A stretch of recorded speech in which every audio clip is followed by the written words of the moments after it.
Instagram, amém, do YouTube. A paz pro pessoal do Meet, a Maria, a Duda, o Batuta. A paz pro pessoal que vai ouvir pelo áudio, amém. Hoje a gente vai parar um pouquinho de falar de Elias, né? Hoje a gente não vai ver Elias aqui no capítulo 20. Eis que surge um novo profeta, tá? Então a gente vai falar sobre um novo profeta aqui. E a gente vai falar sobre algo muito legal mesmo. A gente vai falar sobre um Deus que não é só um Deus de montes, é um Deus de vales. Uau! Nessa época da história, né, principalmente as nações pagãs, eles entendiam que era necessário haver um Deus para cada coisa, né? A gente estudou isso lá no Egito. Eles entendiam que era impossível um Deus só para tudo. Então eles entendiam, tem que ter um Deus para o sol, tem que ter um Deus para a chuva, tem que ter um Deus para fertilidade, tem que ter um Deus para um casamento, tem que ter um Deus para cada coisa, né?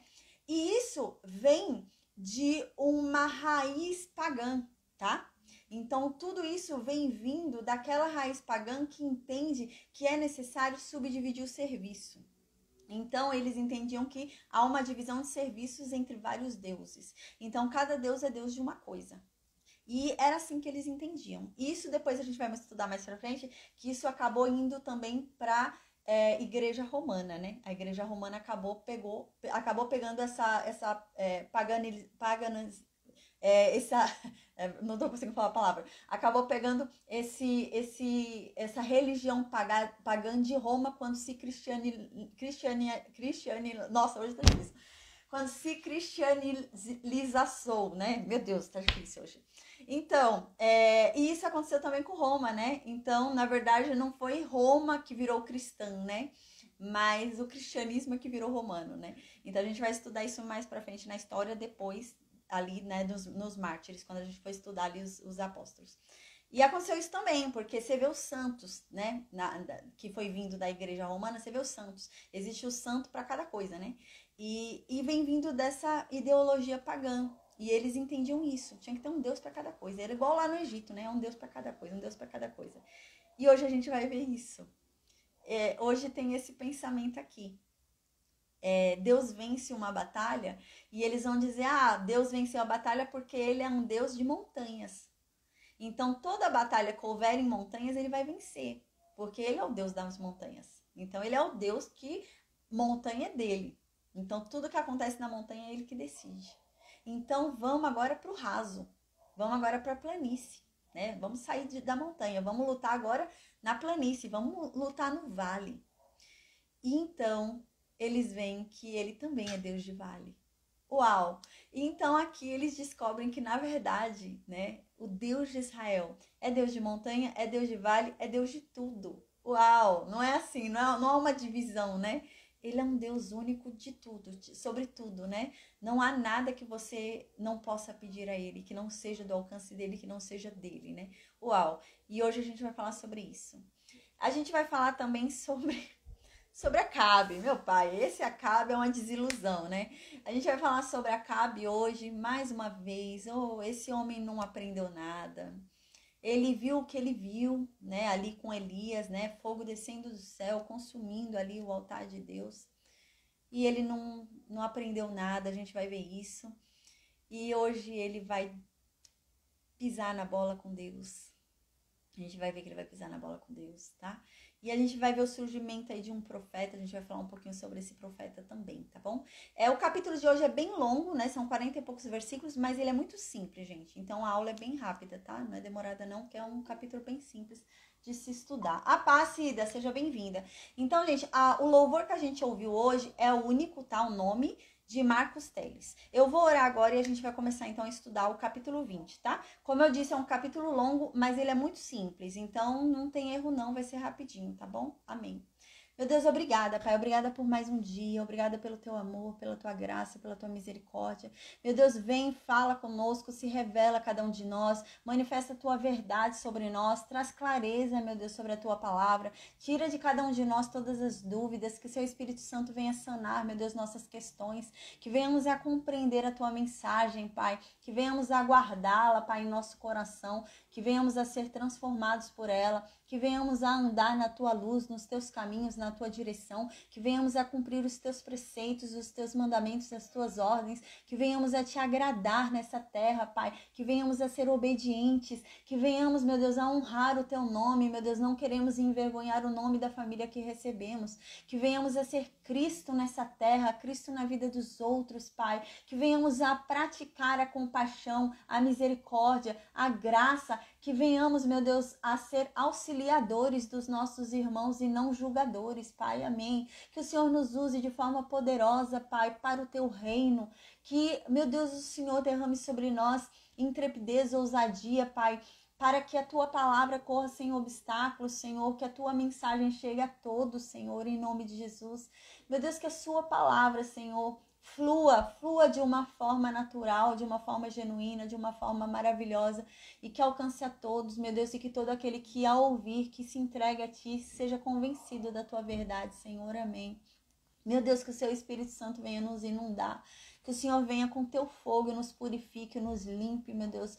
Tira de nós toda a nossa imundície, toda a nossa sujeira, Pai, porque nós somos pecadores, nós somos sujos, nós somos falhos. Só o Senhor é limpo, só o Senhor é santo e só o Senhor é quem santifica, meu Deus. Então, meu Deus, nos limpa, Pai, nos lava de nós mesmos, Senhor, porque nós nos rendemos a Ti. Não há um outro lugar onde queiramos estar, senão contigo, Senhor. Que a Tua vontade seja feita em nossas vidas, que a Tua vontade se manifeste, porque nós temos prazer nela. Que os Seus planos se realizem, porque eles não podem ser frustrados, Senhor.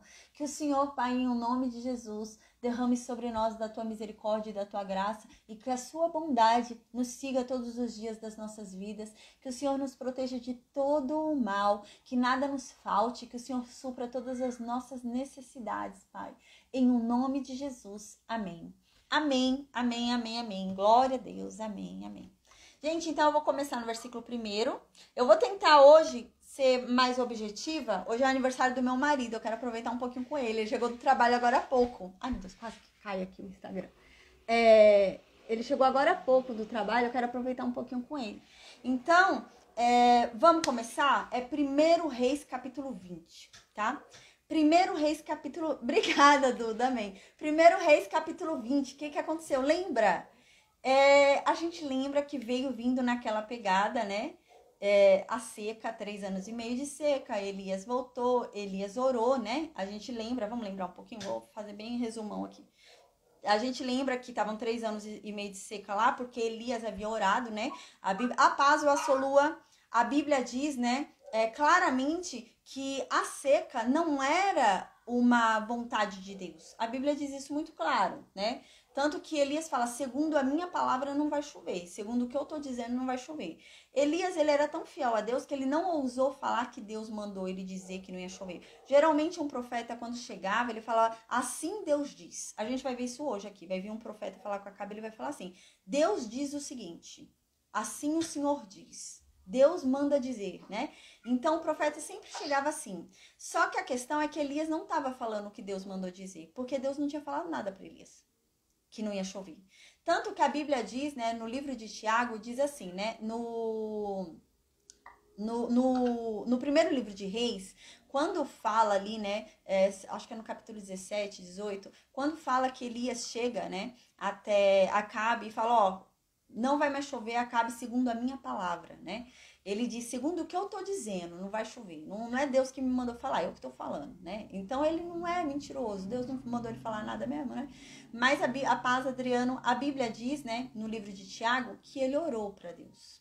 Então a Bíblia diz que ele orou para Deus para que não chovesse. Francisco, boa noite. A Bíblia diz que ele orou para Deus para que não chovesse, né? Então você vê que não foi Deus que falou que não ia chover. Senão ele não precisava orar para Deus para não chover, né? Então não precisava. Tudo bem, graças a Deus, tudo beleza. O Francisco está perguntando. E você, Francisco, tudo bem? Então, você vê que não foi Deus que falou que não ia chover, né? Esses 3 anos e meio. Não foi Deus que falou, olha, Elias, vai lá e fala para Acabe que não vai chover mais. Não. Por isso que Elias chegou e falou, ó, segundo o que eu tô dizendo. Não foi Deus que me mandou falar isso, não. Eu que tô falando que não vai chover, não.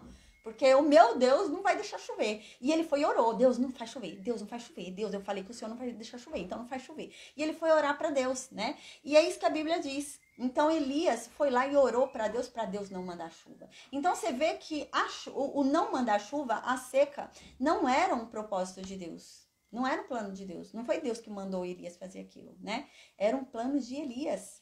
Mas Deus consentiu. Deus concordou, Deus atendeu a oração de Elias. É isso que Tiago diz, né? No livro de Tiago diz que Deus ouviu a oração de Elias e atendeu e ficou 3 anos e meio sem chover por causa da oração de Elias, né? Então você vê, eu até falei sobre isso na época, que na Bíblia diz no Novo Testamento que tudo aquilo que nós ligarmos na terra será ligado nos céus. Tudo aquilo que desligarmos na terra será desligado nos céus. Tem a ver com isso. A paz, Elizabeth, tem a ver com isso, né? Elias conseguiu isso, caramba, Elias conseguiu que a vontade dele aqui na terra fosse realizada nos céus, né? O não chover, os 3 anos e meio de não chover, era um plano de Elias, não era um plano de Deus, era um plano de Elias, e Deus consentiu, né? Uau, caramba. Mas no final a gente lembra que Elias, ele foi muito fiel. Quando chegou o momento da chuva vir, Elias falou... Deus, né, quando foi para consumir aquele sacrifício no altar, Elias falou, Deus, envia fogo, consome o teu sacrifício e mostra para esse povo que o Senhor é Deus e que todas essas coisas aconteceram por causa do teu poder. Foi o Senhor que fez tudo isso, não fui eu. Não foi a minha boca, né? Você vê o quanto que Elias foi fiel, né? Então a gente lembra que tudo isso aconteceu, Acabe viu, né, que tudo isso aconteceu. Aí a gente lembra que na aula passada, Acabe chega ali em Jezabel, e Jezabel devia estar feliz da vida, né? Jezabel devia estar ali muito feliz que choveu, e a Jezabel, quando viu que choveu, Jezabel deve ter colocado o mérito daquela chuva em Baal, né? Baal era o deus da chuva. Então ela deve ter pensado, Baal atendeu minhas orações, enfim, tá chovendo. Ela devia estar fazendo festa para Baal. Aí chega Acabe e Acabe fala pra Jezabel, Jezabel, não foi Baal que mandou chuva não, Jezabel. Foi Deus de Israel. Porque aconteceu isso, isso e isso. E ele começou a explicar o que aconteceu. Aí talvez, imagino eu, que ela deve ter falado, é nada, não foi o Deus de vocês que mandou a chuva. Algum profeta de Baal deve ter orado ali na hora, deve ter falado na hora, e Baal foi e resolveu mandar a chuva. Ele, não, Jezabel, você não tá entendendo, não existe mais profeta de Baal. Elias matou todos, né? Eu imagino isso, né? Então ele deve ter falado isso para ela. Não, Elias matou todos, não tem mais nenhum profeta de Baal não, Jezabel, né? E então a gente lembra que Jezabel ficou doida, né? Jezabel falou, não, ele matou todos os meus profetas, né? Eu vou matar ele. Mas a gente lembra que não era um plano dela matar ele, né? Quem quer matar, vai matar na hora. Não vai ficar avisando, amanhã, daqui a 24 horas eu te mato, né? Não, ela queria desacreditar ele, queria fazer ele ficar com medo, né? Queria fazer o povo de Israel desacreditar nele, né? E ela conseguiu. Imagina, naquela época, depois do grande feito, depois de tudo que houve, o povo inteiro estava a favor de Elias, né? O povo inteiro faria o que Elias quisesse, o que Elias mandasse, o que Elias falasse, o povo ia fazer. O povo entendeu, né? O povo acreditava em Elias. Depois daquela manifestação, Elias podia falar o que fosse que, né? O povo, ele ia ser eleito presidente dali do lugar, né? Então, ele estava com o ibope dele lá em cima, Elias, né? Então, ele fugiu. E era o que a Jezabel queria que ele fizesse, que ele fugisse, para desacreditar ele. Porque o povo pensaria, poxa, mas ele é grandioso pra gente. O que ele falar eu acredito. E se ele está com medo de Jezabel, então Jezabel, acho que o que ela fala é mais importante do que ele fala. Então eu vou acreditar em Jezabel. Né? Então o povo começaria a pensar dessa forma. Né? O povo realmente falaria, então acho que a Jezabel é mais forte que ele. Ele, poderoso desse jeito, a gente temendo, todo assim, acreditando nele, amando ele desse jeito, e ele tá com medo de Jezabel, eu vou ficar também.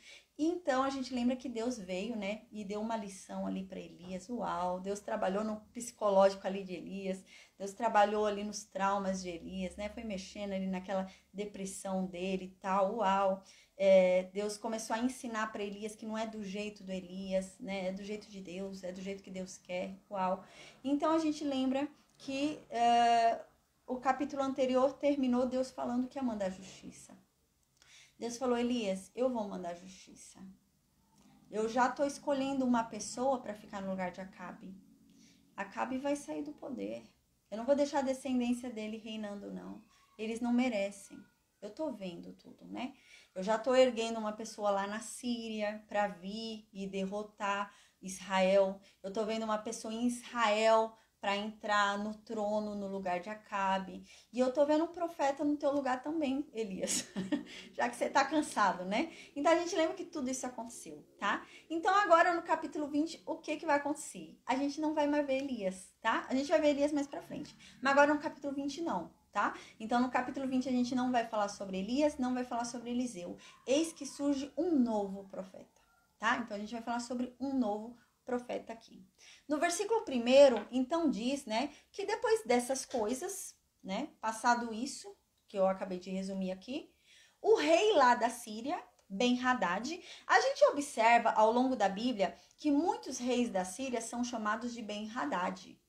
Eu acredito, por ter tantas vezes sendo chamado de Ben-Hadad, eu acredito que seja um título. Igual, por exemplo, é Faraó, né? Faraó é um título, não é um nome, né? Faraó. Todo rei que passa ali no Egito é um faraó, né? E eu acredito também que os reis da Síria deviam ser, né? Esse título, Ben-Hadad, devia ser um título. Porque, nossa, a gente já viu vários Ben-Hadads lá na Síria, né? Que eram reis da Síria. Deve ser um título. Então, aqui diz que o rei lá da Síria, né? Ben-Hadad, né? Ele resolveu reunir todo o exército da Síria. Gente, só a Síria já era muito. Só a Síria era muito. A Síria era a potência dessa época. A Síria não era qualquer coisa. Não era. A Síria era a potência dessa época. A gente lembra desde lá do tempo de Salomão. Salomão chamava gente de lá para ir ajudar a construir o templo de Deus. Para pegar as coisas para o templo. Então a Síria era uma potência. A Síria tinha cavalos de guerra. A Síria tinha carros de guerra. A Síria era uma potência de guerra. Era uma nação que todos temiam. Era uma nação que tinha guerreiros habilidosos com espada, né, com armas. Isso era a Síria, tá? Então só a Síria já era grandiosa. Só a Síria já era poderosa. Não bastasse isso, tinha 32 reis que estavam sujeitos à Síria. Nessa época era muito comum você invadir uma nação e você colocar aquela nação sujeita a você. Então aquela nação pagava tributo para você. A gente estudou isso lá quando a gente viu Sodoma, Gomorra, lembra? Quando teve aquela guerra lá dos 4 reis contra 5, era isso que estava acontecendo. Havia uma tributação ali sobre Sodoma, Gomorra, Admá, Zeboim, né? Então, aqui é a mesma coisa. A Síria, ela recebia tributos de 32 reis. Uau! Então, ela já tinha domínio de 32 reis. E esses reis pagavam tributo para a Síria. Para quê? Para não ser incomodado. Você pagava tributo para a Síria não vir tomar o que é teu. Então, você pagava um tributinho, sabe? Igual, infelizmente, hoje em dia, às vezes você vê, assim, gente que paga para continuar com o seu negócio aberto, né? Era isso. Eles pagavam para continuar tendo suas nações ali, né? Então, eles pagavam tributo. Eles davam um imposto, né? Para não acontecer nada com eles, não perderem suas terras, não perderem nada ali. Então, eles continuavam assim. Gente, eram 32 reis sujeitos à Síria. Então, não bastasse o próprio exército da Síria, que era grandioso, que era um exército poderoso, o Ben-Hadad ainda reuniu esses 32 reis e o exército desses 32 reis. Para quê? Para lutar contra Acabe. Uau! Então, é esse cenário agora que a gente está vendo. Aí diz que Ben-Hadad, lá na Síria, reuniu todo o exército da Síria, mais os 32 reis, que provavelmente eram reis que pagavam tributo para ele, e mais cavalos, e mais carros. E ele foi lá, desculpa, gente, com tudo isso, e cercou Samaria. Lembra, Samaria era a capital do Reino Norte, né? Samaria era onde ficava o palácio de Acabe. E ele foi e cercou a cidade de Samaria ali. Então diz no versículo 2 que a cidade de Samaria, já cercada ali, né? Ele foi, em vez de entrar, invadir, ter algum desgaste ali, né, de luta tal, ele mandou um mensageiro. Era muito comum quando você fazia um cerco, né? A gente falou sobre isso quando houve a invasão do Reino Norte no Reino Sul, né? Lembra? A gente falou sobre isso. Há pouco tempo atrás houve uma invasão aqui do Reino Norte lá em Jerusalém. Eles montavam um cerco para impedir a pessoa de sair buscar alimento. Então a pessoa ficava presa lá dentro, ela não podia sair buscar alimento, não podia sair para nada. Chegava uma hora que a pessoa se rendia, a cidade se rendia, porque ficava sem comer. E era esse o intuito da Síria. Então a Síria, porque eles não queriam, para que eles vão destruir a cidade? Eles não queriam destruir a cidade. Né? Então eles queriam só que a pessoa se rendesse, paga tributo para mim, né? Ou as casas fiquem tudo ok, eu entro e pego tudo, né? Pego o ouro, pego a casa, pego tudo, pego a cidade do jeito que tá para morar nela, pôr gente aí dentro, né? Não tem por que destruir. Então eles faziam isso. Aí ele cercou a cidade ali de Samaria. Nisso que ele cercou a cidade de Samaria, ele mandou um mensageiro lá para Acabe. Aí ele mandou um mensageiro lá para Acabe se entregar, né, para Acabe se render. Aí ele mandou um mensageiro, o mensageiro falou assim para Acabe, diz aqui no versículo 3. Olha, Acabe, o rei da Síria, Ben-Hadad, ele mandou te dizer o seguinte: a tua prata e o teu ouro são dele, é de Ben-Hadad. E as suas mulheres também são dele. E os teus filhos também são dele. E então, ele estava querendo dizer o quê? Para Acabe se render. Que tudo que é de Acabe é dele. Ó, o que ele estava querendo dizer? Eu vou entrar aí e a mulher que eu achar bonita, que é sua mulher, eu vou tomar para mim e pronto. Ok? O que eu entrando aí na sua terra, né, na Samaria, o que eu achar de ouro e quiser é meu. O que eu achar de prata e quiser é meu. Os seus filhos mais saudáveis, eu vou pegar para mim para ser meu trabalhador, meu escravo, né? Tô avisando, é isso que eu vou fazer. Aí, gente, no versículo 4, Acabe concorda. Em vez de Acabe falar, não, aqui não é nada seu não, tudo que tem aqui é de Deus. Fala com ele, vai falar com Deus, vem falar comigo não vai arrancar nada meu aqui não. Em vez dele falar isso, não, Acabe fala, não, eu concordo, é tudo seu, você pode vir aqui e pegar o que você quiser. Acabe diz isso. Aí Acabe fala no versículo 4, conforme a tua palavra, Ben-Hadad, assim seja, né? Porque eu sou teu e tudo que eu tenho é teu. Então vem aqui, as mulheres que você quiser tomar para você, você toma, né? O ouro que você quiser pegar, você pega, a prata, vem aqui. Só continua deixando para mim um reino, para eu reinar. É isso que a Acabe tá falando. Só deixa pra mim ainda algumas pessoas pra eu reinar e uma cidade, um trono. Só me deixa aqui ainda, né?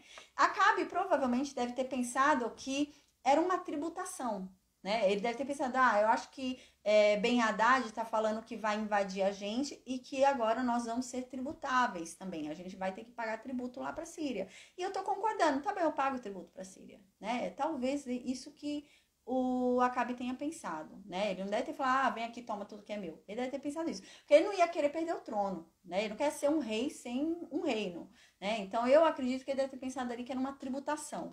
Aí, no versículo 5, os mensageiros foram lá falar para Ben-Hadad, né? Aí, eles foram lá e falaram para Ben-Hadad isso daí, que Acabe falou que tudo era de Ben-Hadad, que não tem problema, né? Então, Ben-Hadad falou, não, peraí. Já que é assim, então eu quero mais. Já que não há resistência nenhuma, tá me dando a mão, eu quero a perna. Né? Ben-Hadad falou, não, peraí. Então eu quero o reino inteiro agora. Eu quero tudo. Oxi, já que tudo é meu, ele disse que ele é meu e tudo é meu, então sai ele do trono e sento eu. Né? Então Ben-Hadad pensou assim. Ela falou, então eu quero tudo. Agora eu não quero só o que eu disse, eu quero mais. Então Ben-Hadad mandou uma nova mensagem para Acabe. E dessa vez a mensagem que Ben-Hadad mandou para Acabe é que ele ia querer tudo. Acabe não ia ter mais reino para reinar. Então, no versículo 5, Ben-Hadad mandou um recado lá para Acabe. Mandou, na verdade, eu te mandei primeiro um mensageiro dizendo que a tua prata é minha, eu disse que o teu ouro é meu, eu disse que as suas mulheres são minhas, eu disse que os seus filhos são meus. Mas a verdade, Acabe, né, é que amanhã, a essa hora, né, eu vou enviar os meus empregados até você e eles vão vasculhar cada centímetro da tua casa. Eles vão vasculhar cada centímetro da casa de todas as pessoas desse lugar, dessa cidade. E tudo que a gente quiser, a gente vai pegar. Tudo. Uau. Agora o negócio já ampliou. Ele tá querendo dizer, na verdade, é que ele não ia ter reino nenhum mais, né? Tudo de Ben-Hadad, então eu vou pegar tudo e acabou. Você não tem mais reino nenhum, não. Se eu quiser deixar essa cidade aí vazia, eu deixo, né? Aí, então, no versículo 7, diz que Acabe não gostou disso, não. Acabe falou, não, mas peraí. Aí agora também, né, eu vou deixar de ser rei, né? Aí ele vai pegar meu trono, vai pegar tudo. Eu vou reinar. É como aconteceu lá no Egito, lembra? Lá no Egito, quando estava tendo aquelas pragas, né? Teve um momento ali que os anciãos mesmo, o próprio povo falava para Faraó, Faraó, deixa esse povo ir, que daqui a pouco você vai reinar sobre o quê? Sobre o pó? Não vai ter gente para você reinar. Um rei sem súdito, que rei que é esse? E é isso que Acabe deve estar pensando. Eu vou ser o rei sobre o quê? Se só vai ter pó aqui. Então, não. Aí Acabe foi e chamou os anciãos, chamou os mais sábios, né, do reino, tudo, e reuniu eles e falou, gente, olha, Ben-Hadad falou isso pra mim, o que vocês acham? Eu tô achando que esse homem tá com maldade. Acabe fala, eu tô achando que esse homem tá com maldade. Ele primeiro veio, falou que ele ia vir tomar as minhas mulheres, quais ele quisesse, os meus filhos, quais ele quisesse, a minha prata e o meu ouro. E eu falei pra ele, vem.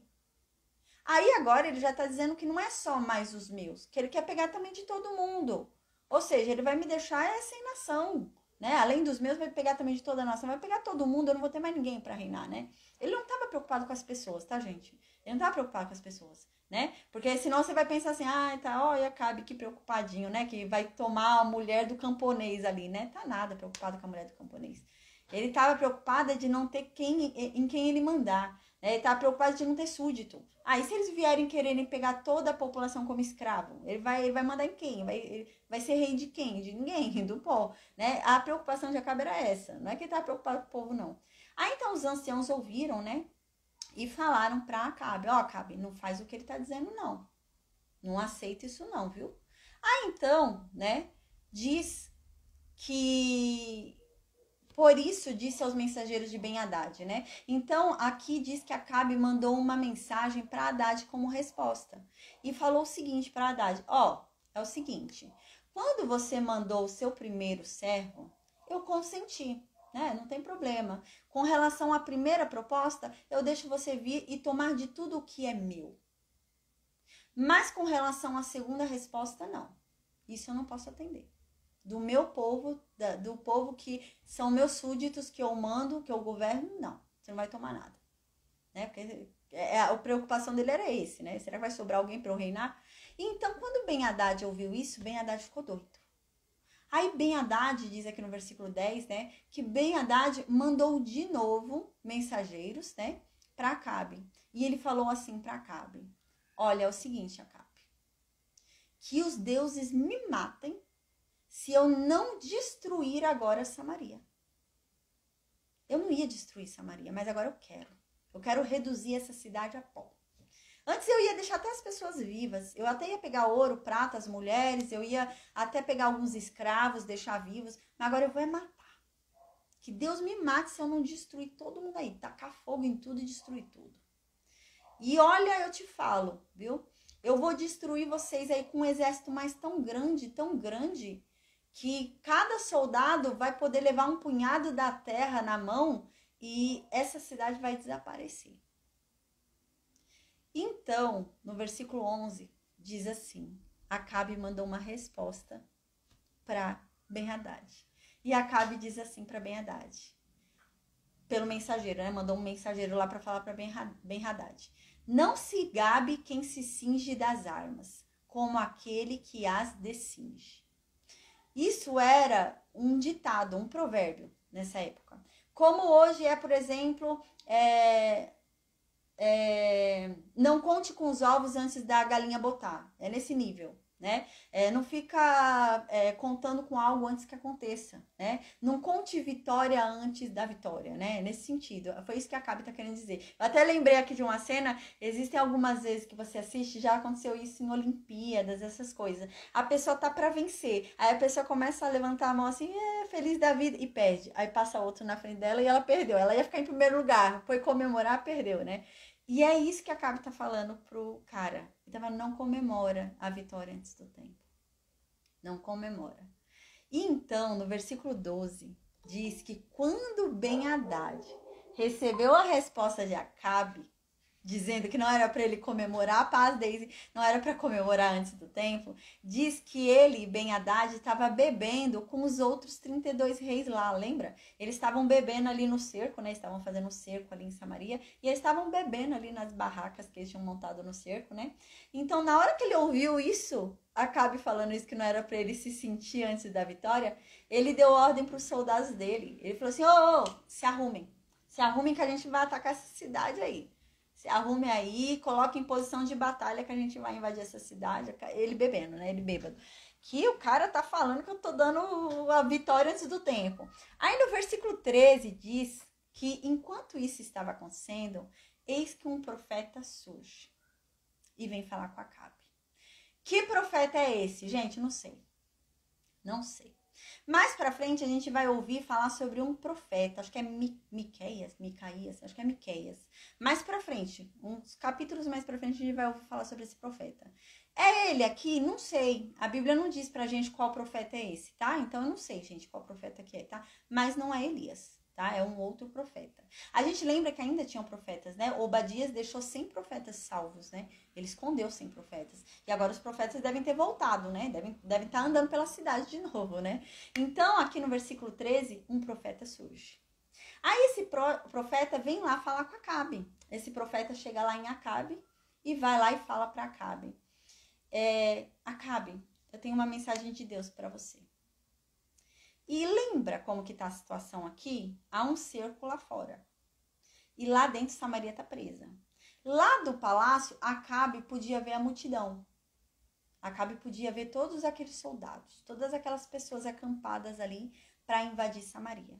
Eis que esse profeta surge, chega lá em Acabe e fala, Acabe, eu imagino a cena, eles olhando, né? O profeta, eu imagino, deve ter subido, né? Num local onde se via a multidão, estava com Acabe ali no topo do palácio, né? No terraço, talvez. Aí Acabe olhando ali e falando com o profeta, e o profeta fala, Acabe, eu tenho uma mensagem de Deus para você. E os dois olhando para a multidão inteira, e o profeta fala, tá vendo essa multidão aí, Acabe?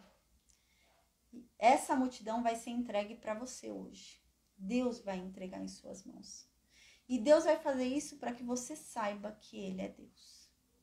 Então Acabe vai e pergunta para o profeta, mas quem é que vai vencer?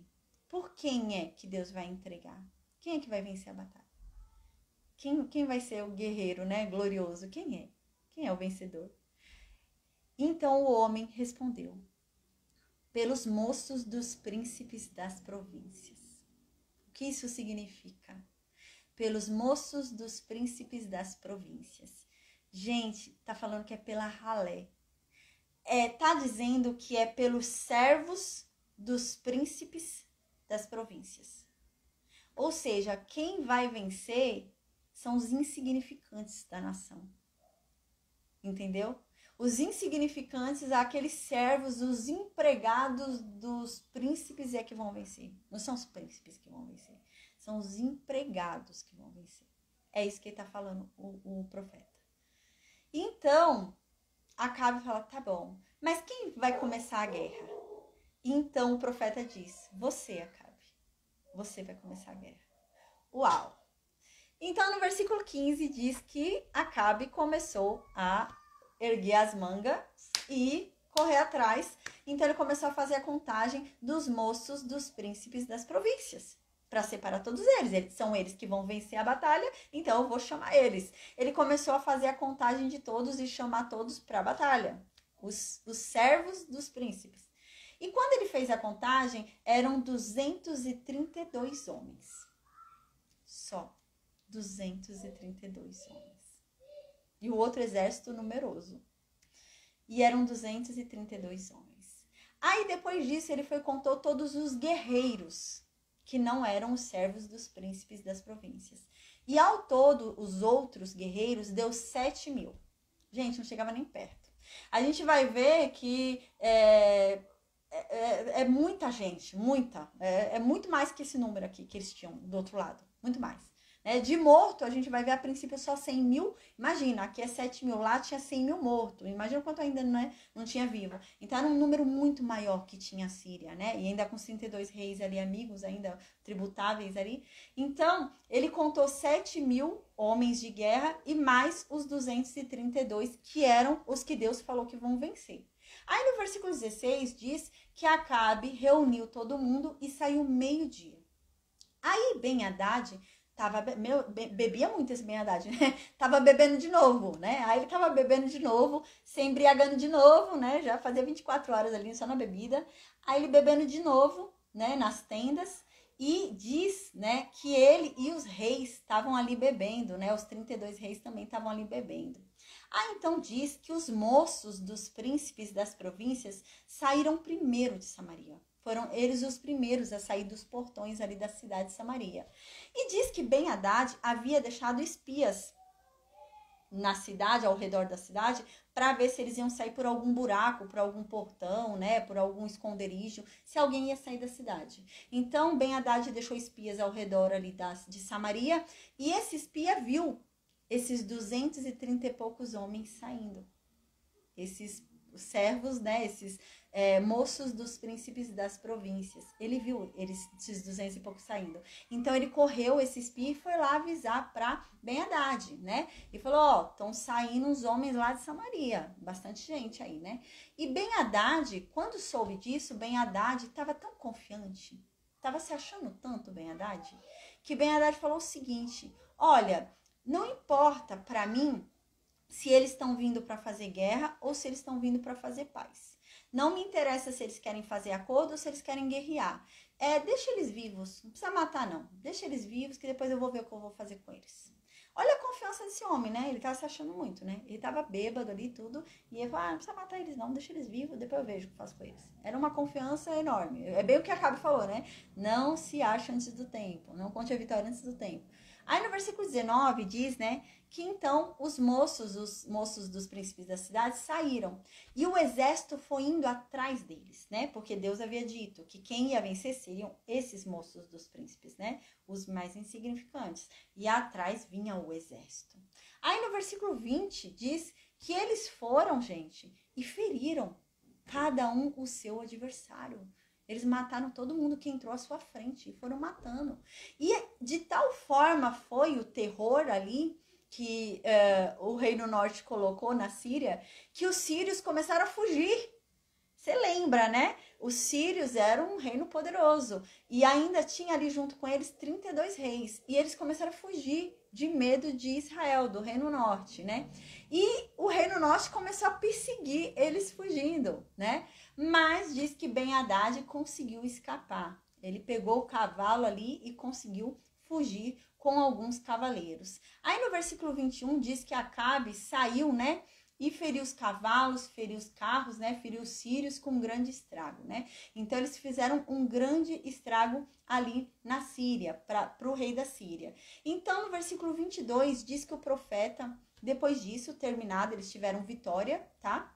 Eles ganharam aqui a luta. Então, no versículo 22, diz que depois de terminada a luta, né, de amansado, o profeta veio falar com Acabe. Aí o profeta chegou em Acabe e falou assim para Acabe, ó, Acabe, é o seguinte, não acha que acabou não. Ben-Hadad vai voltar. Ele vai tentar de novo. Daqui a 1 ano ele vai tentar de novo. Então faz o seguinte, se prepara.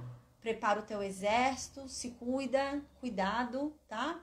Se acautela, porque daqui a 1 ano ele vai voltar. Ele não vai deixar isso quieto, não. Então, no versículo 23, gente, diz que realmente eles começam a criar uma estratégia diferente ali na Síria, para voltar.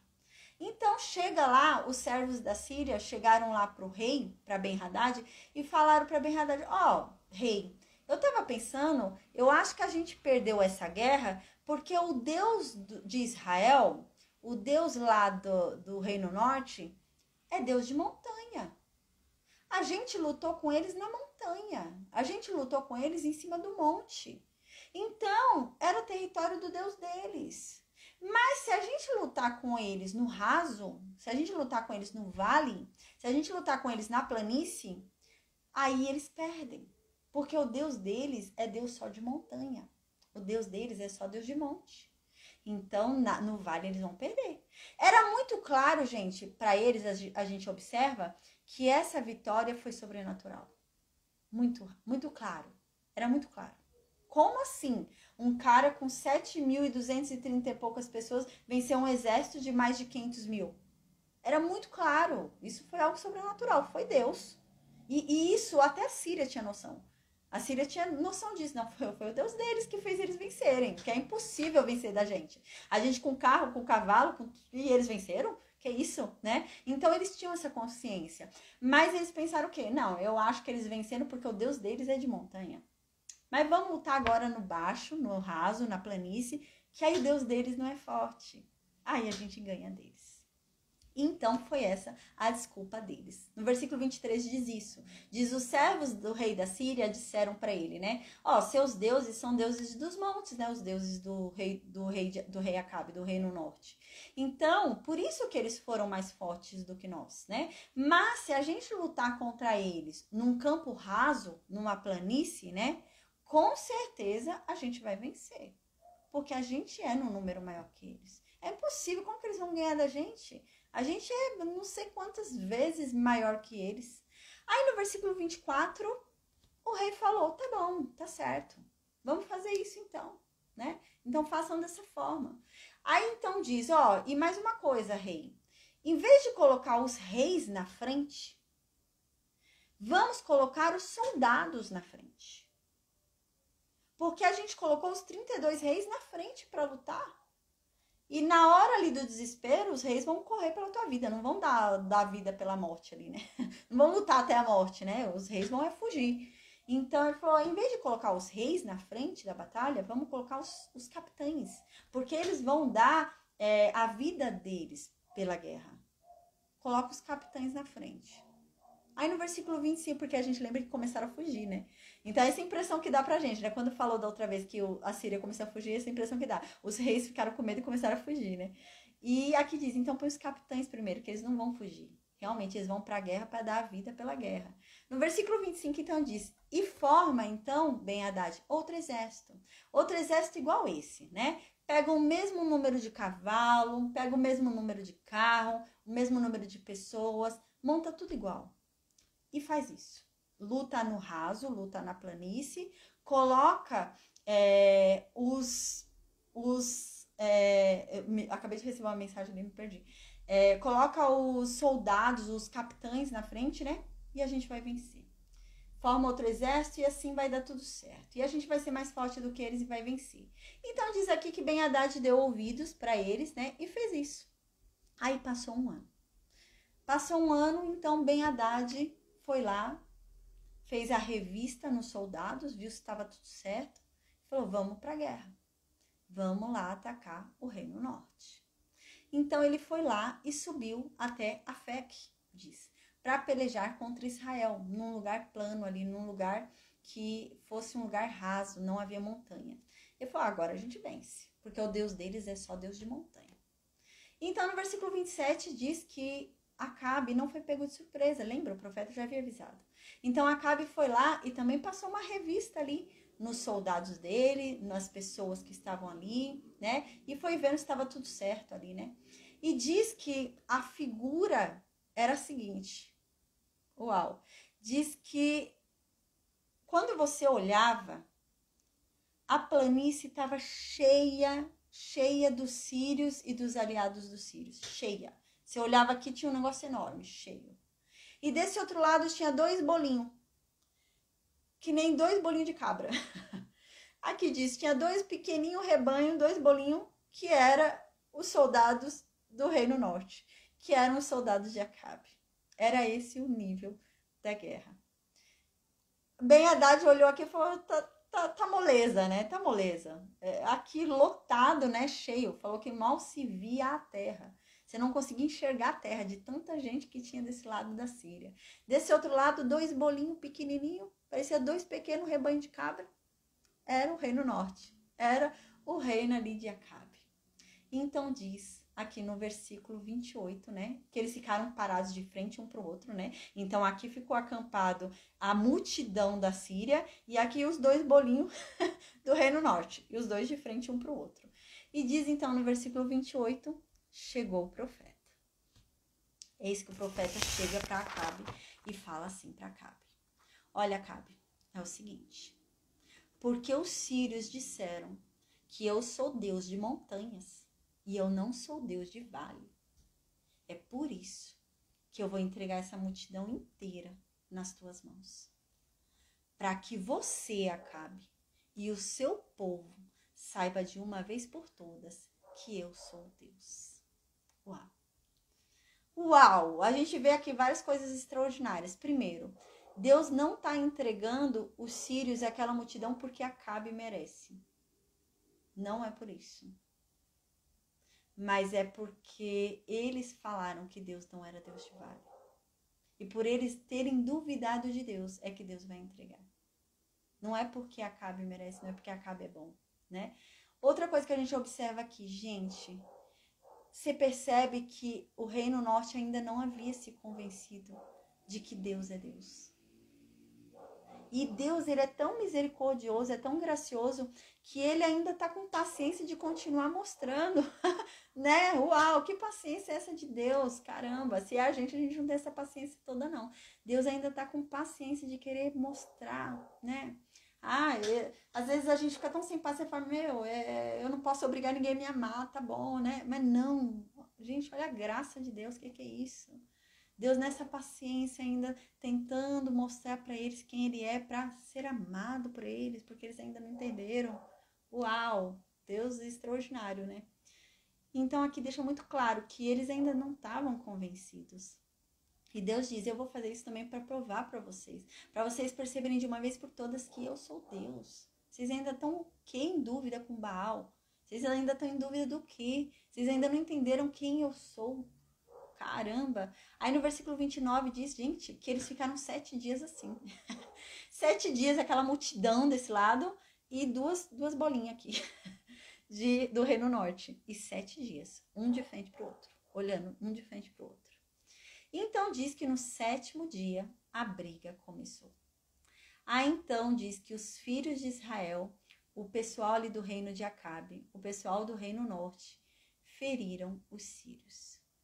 E morreram 100.000 homens em um só dia da Síria.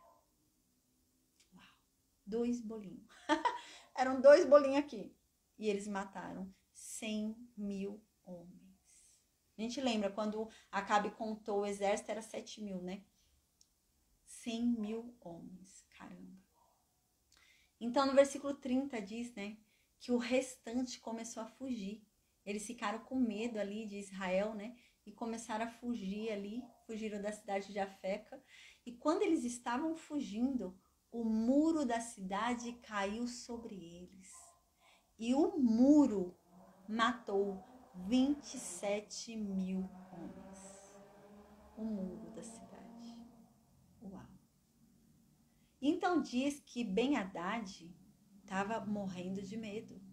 E ele começou a entrar nas casas e se esconder dentro das casas. Ele invadia as casas das pessoas e ficava se escondendo com medo de Acabe. Aí no versículo 31 diz que os servos de Ben-Hadad foram falar assim para Hadad, para o rei da Síria. Ó rei, vamos fazer o seguinte, a gente ouviu falar que os reis lá de Israel, os reis do Reino Norte, são muito piedosos. A gente ouviu falar que quando a gente clama, pede, eles ficam com dó e deixam a gente vivo. Quem sabe eles não poupem tua vida, né? Vamos pedir lá para ele, às vezes acaba e deixa você ficar vivo. Então, no versículo 32, eles foram, se vestiram de saco, né? E colocaram cordas no pescoço, tá? Então, a gente lembra que quando eles se vestiam de saco, era um sinal de humilhação, né? Eles faziam muito isso, a gente lembra de muito isso na época de Davi, né? em humilhação a Deus, né? Mas aqui era um sinal também claro de humilhação, né? Uma nação estava se humilhando a outra. E os sírios, eles se vestiram de saco em sinal de humilhação a Israel, né? E fora isso, eles colocaram cordas no pescoço, né? Que sinal era esse dessa corda no pescoço? Era o sinal de rendição. Era o sinal que eles estavam se rendendo, que eles não iam lutar mais. Eles se rendiam, tô com minha corda no pescoço, eu me rendo a você, né? Era nesse sentido. E eles foram assim falar com Acabe, no sinal de humilhação e de rendição. Então eles chegaram lá para Acabe e falaram: olha, a gente tem um recado de Ben-Hadad. Ben-Hadad disse para você deixar ele viver. Aí então Acabe, quando ouviu isso, Acabe falou: ah, ele ainda vive? Ah, ele é meu irmão. Ele é meu irmão, ele ainda vive, ainda tá vivo. Aí no versículo 33, quando os sírios ouviram isso, ele é meu irmão, foi o sinal que eles estavam esperando. Falaram, nossa, ele falou que é irmão dele, então é o sinal que a gente esperava. Ele não vai matar Ben-Hadad, não vai. É um bom sinal isso, ele falou que é irmão, né? Então vamos com essa palavra aí, confiar nela, que ele não vai matar o Ben-Hadad não. Aí eles foram e falaram, sim, o rei tá vivo e ele é teu irmão. Então Acabe falou assim, então traz ele pra cá. Eles, tá bom, vou trazer. E levaram o rei Ben-Hadad pra Acabe. Quando Ben-Hadad chegou pra Acabe, gente, ele parece que o orgulho veio ali sobre Acabe, igual Saul, né? Saul pecou desse mesmo jeito. Parece que veio igual Saul, né? Ele se achou. E o que Acabe fez? Acabe foi e convidou Ben-Hadad a entrar no carro dele, na carruagem. Falou, Ben-Hadad, sobe aqui no meu carro. Senta aqui comigo. Aí o Ben-Hadad foi e sentou lá no carro, na carruagem de Acabe. E o Ben-Hadad foi e falou para Acabe, olha, eu prometo que eu vou devolver as cidades que meu pai roubou de você. Eu prometo. Olha, eu devolvo tudo que meu pai pegou. E além disso, eu ainda vou deixar você colocar um território comercial nas minhas cidades. Igual meu pai fez com você em Samaria, né? Meu pai obrigou você a pôr um ponto comercial que a Síria recebe dinheiro lá em Samaria. Eu vou deixar você pôr um ponto comercial lá em Damasco, lá onde eu domino, lá na Síria. Mas me deixa vivo. Então, quando Acabe ouviu isso, pareceu bom para Acabe. Acabe já se esqueceu do que era a vontade de Deus. E Acabe pensou, mas isso é bom para mim. Tô nem aí se é bom para Deus, é bom para mim. E Acabe falou, tá bom. Se a gente fizer esse acordo, se fizer mesmo o que você tá falando, eu deixo você viver. Então eles fizeram esse acordo. E Acabe deixou Ben-Hadad vivo. Mas é um problema aqui muito grande, que foi o mesmo que Saul fez. Saul, lá no passado, a gente lembra que Deus havia entregue um rei para Saul. E Saul deixou esse rei vivo. E agora é a mesma coisa. Era para Ben-Hadad morrer. Deus havia falado, eu vou te entregar essa multidão inteira. Era para Ben-Hadad morrer, não era para ele viver. E Acabe deixou ele vivo, porque pensou em si mesmo, não no que Deus falou. E isso não vai agradar a Deus. No versículo 35, então, eis que diz que surge um profeta aqui. Parece que é outro profeta aqui quando diz, né? Diz que, então, um dos homens dos filhos dos profetas disse ao seu companheiro, pela palavra do Senhor, ora, fere-me. E o homem recusou feri-lo. O que acontece? Nessa época, parecia que havia uma escola de profetas, né? Parece que, bastante tempo na Bíblia a gente vai ver isso. Parece que havia sempre uma escola de profetas, né? Se ensinava lá, né? Como ser profeta, como agir, como um profeta agir. Parece que havia uma escola de profetas. A gente já viu isso até um tempo atrás, falou sobre isso, acho que foi no tempo de Davi, né? No tempo de Davi eu falei até sobre isso. Parece que havia uma escola de profetas. E esse homem era da escola de profetas. Ele era um dos filhos de um dos profetas já grandes, mas ele estava na escola de profetas. É isso que está dizendo aqui. Ele era um dos filhos dos profetas já grandes, mas ele estava dentro da escola de profetas e ele falou para um colega dele da escola de profetas. Ele falou para um colega dele, companheiro dele de discipulado. É um companheiro dele também profeta, estudando para ser profeta.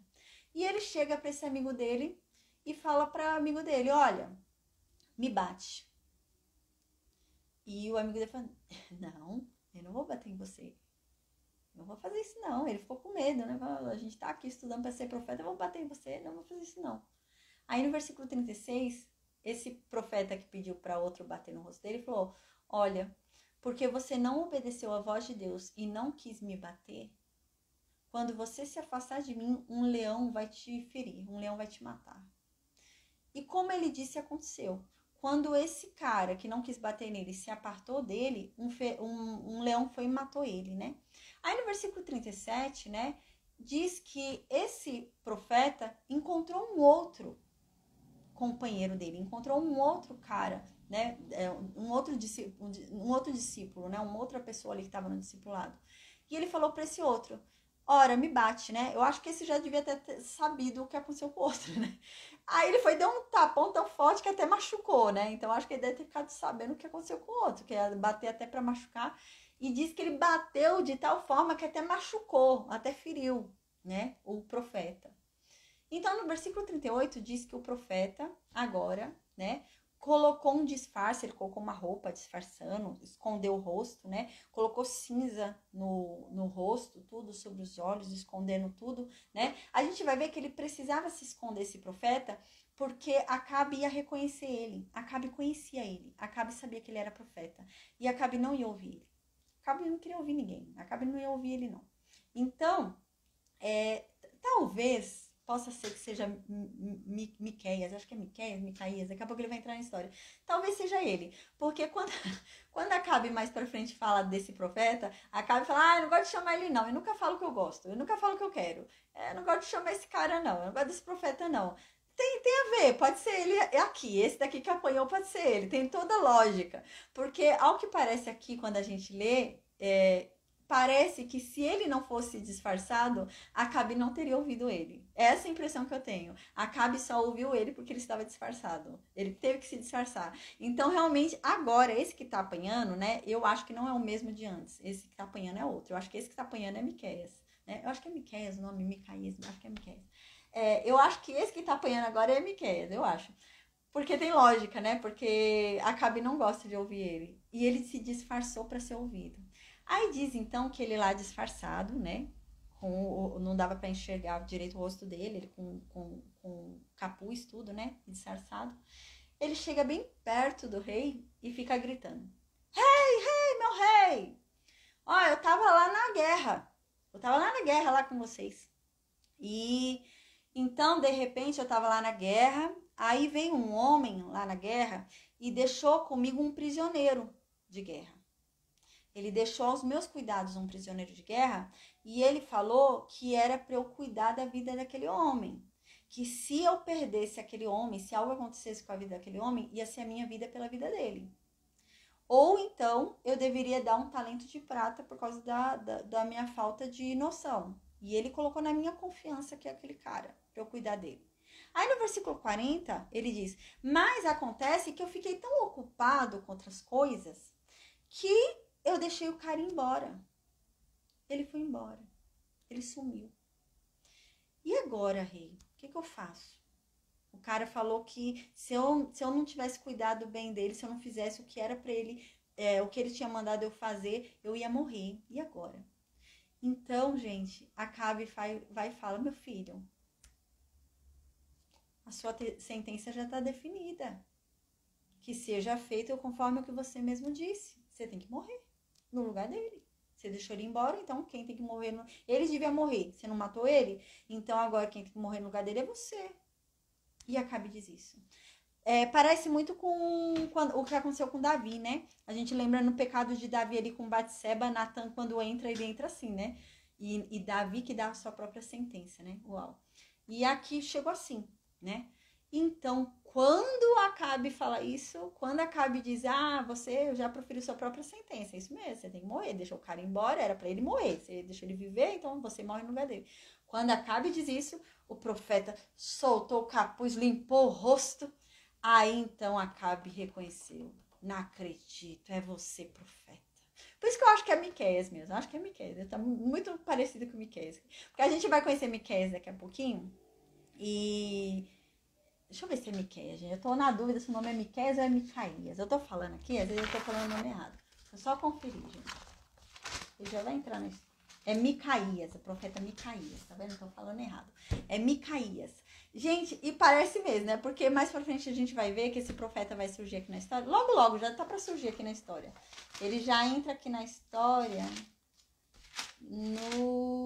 no capítulo 18. Ah, não, tô no segundo livro de Crônicas, peraí. Ele entra daqui a pouco. Aqui, no capítulo 22. Capítulo 22 ele já entra na história. Ele tá bem pertinho da história já. E quando o profeta Micaías entra na história, Acabe fala que ele não gosta de chamar ele. Ah, não gosto desse profeta, não. Ah, não gosto nem de olhar pra cara desse profeta. Ele só fala coisa que eu não gosto. Ah, eu não gosto do que ele diz, não. E ele não gosta de ouvir esse profeta. Então parece que é ele aqui, né? Tem tudo a ver. Pra ele estar escondido desse jeito. Na hora que ele tira o capuz, assim, limpa o rosto, Acabe vê que é o profeta. Aí na hora que Acabe vê o profeta, diz que o profeta fala assim: por que foi que você soltou a mão do homem que Deus colocou na sua mão para a destruição? Agora, porque você fez isso, será a sua vida no lugar da vida dele. E será o teu povo no lugar do povo dele. Caramba. Deus havia falado: eu vou te entregar todo esse povo. Toda essa multidão eu vou entregar, porque eles duvidaram que eu sou um Deus de raso, que eu sou um Deus de planície. Então, no versículo 43, diz que Acabe, mimadinho, ficou muito indignado. Aí diz que ele foi todo desgostoso, triste, indignado para a casa dele e chegou lá em Samaria e ficou em Samaria, né? Então, a gente vai terminar aqui hoje, a aula de hoje. Na segunda-feira a gente vai falar sobre a vinha de Nabote. Tá? A gente vai falar sobre a vinha de Nabote, né? A gente começa a observar aqui como Acabe era mimado, né? No capítulo da vinha de Nabote, a gente vai ver ainda mais quão mimado que era Acabe. Ai, que homem sem noção, né? Então, Acabe era muito mimado mesmo. Antes de desligar a aula de hoje, eu quero dar só mais uma dica. Na última aula a gente falou bastante sobre depressão. Eu quero dar mais uma dica sobre depressão. Tem gente que sofre depressão, tá aí bem mal com depressão, né?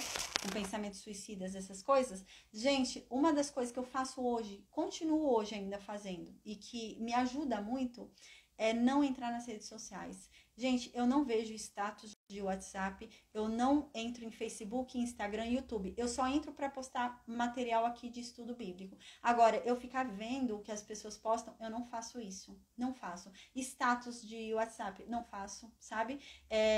Noticiário, eu não assisto, né? Tragédia, essas coisas, eu não assisto, tá? E isso me ajuda muito, gente, muito mesmo. Porque às vezes a gente vê um status de alguém, gente, pode parecer uma bobeira, mas às vezes é uma coisa que é um gatilho para você se sentir um fracassado, para você achar que sua vida é terrível, para você achar que sua vida não vale a pena, entendeu? Então, eu oriento as pessoas que estão em depressão cortar, sabe? Corta status, corta redes sociais, corta o WhatsApp, corta isso, tá? Então, amém, glória a Deus, que Deus abençoe a todos nós. Eu vou desconectar o Facebook, Instagram, YouTube. Eu vou perguntar no Meet se alguém tem alguma dúvida, a Maria, a Duda, a Cida, o Batuta, a Deise, amém, a paz do Senhor Jesus. Vou desconectar com o Facebook, tá, gente? Amém. No Meet,